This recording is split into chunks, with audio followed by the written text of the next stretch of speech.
Good morning, dear students. We have been discussing about the common diseases caused due to various agents.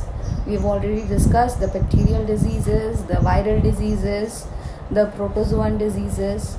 Today we will be discussing about the diseases caused by helminths like the Ascaris roundworm or Wucheria, which is also known as the filarial worm. Ascaris, if you see the classification, it is a worm which comes under phylum Nematoda. It is a endoparasite in human intestine.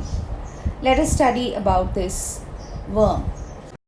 The fertilized eggs becomes spores and go into the external environment through the fecus of a infected human. They are into circulation. These eggs get into the circulation again via food or through the lungs. Again they go into the intestine. They grow into adult worms, which this is how the Ascaris completes its life cycle. Some of the symptoms include low-grade fever, cough, wheezing, abdominal cramping and discomfort, nausea, vomiting, anorexia, diarrhea, pancreatitis when the worm migrates from the intestine into the pancreas, or appendicitis when it migrates into the appendix. And it also causes obstruction in the bowel movement in case of children mainly. Another helminthic disease is the elephantiasis caused due to Wucheria bancrofti, and here the mode of transmission is through the bite of a female mosquito vector. Elephantiasis is known as a lymphatic filariasis, and it is caused by the bite of the mosquito, and the parasitic worm is spread through the mosquitoes. The symptoms would be swelling of body parts like the legs, genitals, arms, and the skin is also affected. It will be dry, thick, ulcerated. Now, it is said that there are 2-3 different types of worms involved. One is your Wucheria bancrofti, one is your Wucheria malayi. Now, these worms affect the lymphatic system in the body, and the lymphatic system is responsible for removing waste and toxins. If it becomes blocked, then it does not properly remove the waste, and this leads to a backup of the lymphatic fluid, which causes the swelling.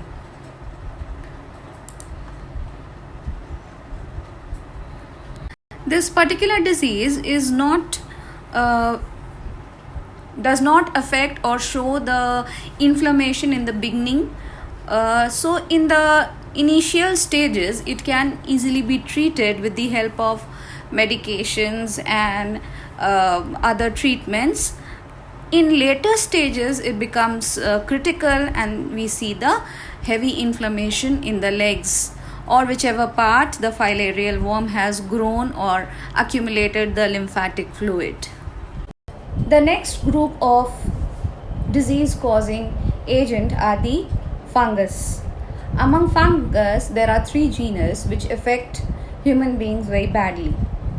They are Microsporum trichophyton, Epidermophyton. All these cause ringworms, which is one of the most common infectious disease in human. Appearance of dry, scaly lesions on various parts of the body, such as skin, nails, scalp, are the main symptoms of this disease. These lesions are accompanied by intense itching, and heat and moisture help the fungus grow very fast, and that makes them thrive on the skin folds and thus also the private parts between the toes. Ringworms are generally acquired from soil by using towels, clothes, or even combs that are being used by infected people. This is how a ringworm looks like. It will give you a lot of itching, irritation, These are the ringworms. You see there is fungal disease between the toes that causes rashes, irritations. Here's another one showing ringworm on the skin. In order to prevent ourselves from these various communicable diseases, we need to maintain good health and hygiene. They are the first and the foremost thing. We need to maintain personal health and hygiene, be considerate of the health of others, avoid risk factor associated with communicable diseases, have regular checkups, submit to early medical treatment. This is very important. If you feel that there is something going wrong with your body, you should immediately go and visit a doctor, and instead of waiting for the disease to become chronical. Avoid direct contact with people who have serious communicable disease. Submit to immunization against communicable diseases. Again, getting immunized help you keep your health better, isn't it? Here are some good public hygiene practices. We should keep premises clean, pest free, return tray and keep tables clean, keep toilets clean and dry, wash hands regularly with soap, take temperatures and see the doctor, use tissues when sneezing or coughing, and use the bin as and when required. Government also takes various steps to improve public hygiene. The Swachh Bharat Abhiyan was launched for an improved public hygiene in all over India. This not only helps in improvement of public hygiene, but it also affects a lot the surrounding and the environment. For infectious agents being transmitted through contaminated food and water, the food and the water should be clean. Food should be covered, prepared food should be covered. That's the reason you are said not to keep food open, edible items open, because they become grounds to get contaminated by flies. Similarly, drinking water, we normally use RO as it filters water, that lots of bacteria are removed through those filters, and they help in keeping our body healthy. To prevent ourselves from airborne diseases which get transmitted through the air, we have to use our own belongings. Like you use your own comb, towels when you are outside. You should prevent using things that is being used by some person who is already suffering from some disease. These are certain personal hygiene you should always take care of. Nowadays also for COVID-19, you are being told to cover yourself with a mask, and these masks should not be used by anybody else. Then wash your hands for 20 seconds. What does it do? It kills the surface bacteria as well as viruses. As a result, the contamination through your fingers will be less. For diseases that are transmitted through vectors like malaria, filaria, for these we should avoid growing mosquitoes around. Breeding of mosquitoes, if we can prevent that, these diseases can be prevented. So avoid stagnant water near your house, because they are the breeding grounds for these diseases. This can be done by not allowing puddles to stagnant water near your houses, or if you're using coolers, the water that is there in the cooler should be changed regularly, and disinfectant should be used. These would prevent the growth of the mosquitoes, which are vectors for diseases like malaria, filaria, dengue, chikungunya. All these diseases are carried by the mosquitoes. They are the vectors. If we stop the mosquitoes breeding, we can control a lot of these diseases. There are lots of mosquito repellents which are used by people on small children. Use of mosquito nets also prevent mosquito bites.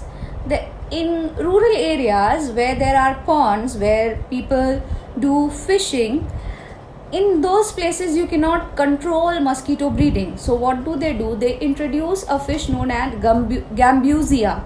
Now this fish eats the larvae of mosquitoes, thereby reducing the mosquito breeding over there. So few measures have to be taken for public hygiene as well as personal hygiene. We have to maintain.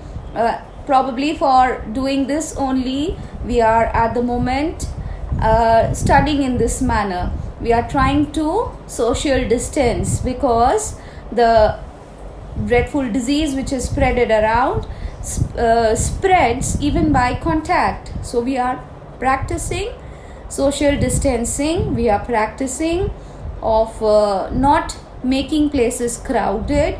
We are avoiding contacts with other people.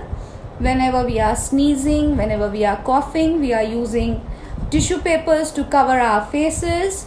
We are washing our hands regularly with soap. This would prevent us from the disease. Now this disease, as we all know, is an airborne disease. We have to be very careful for the public health as well as personal health and hygiene. Apart from these personal and public hygiene, another mode of prevention is vaccination.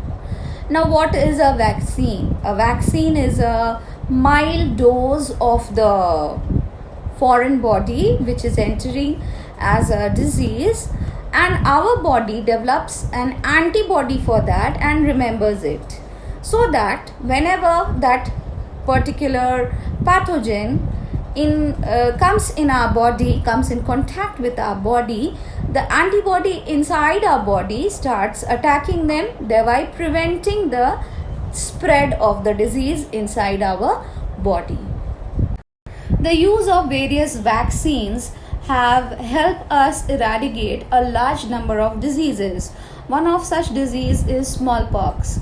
Even for polio, they say that it has been eradicated, but we are still working on it so that it does not reoccur. For certain other diseases like diphtheria, tetanus, and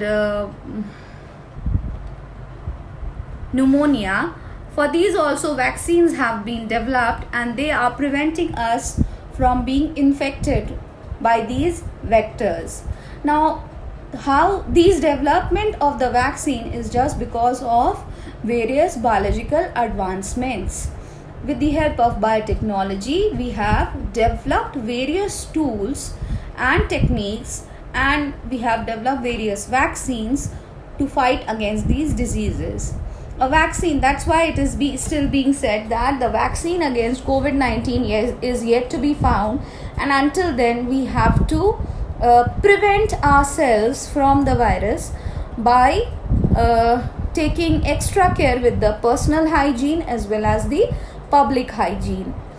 And once the vaccine is invented, we have to be careful that we do not get in contact with the virus. It is a dreadful virus. So the various vaccines that have been developed actually help us combat the diseases. Right now we are fighting with COVID-19 because we have not been able to develop the vaccine for this particular virus. There are many reasons for that, but let that be part of some other lecture. For now we'll stop here. To next lecture we'll discuss about immunity.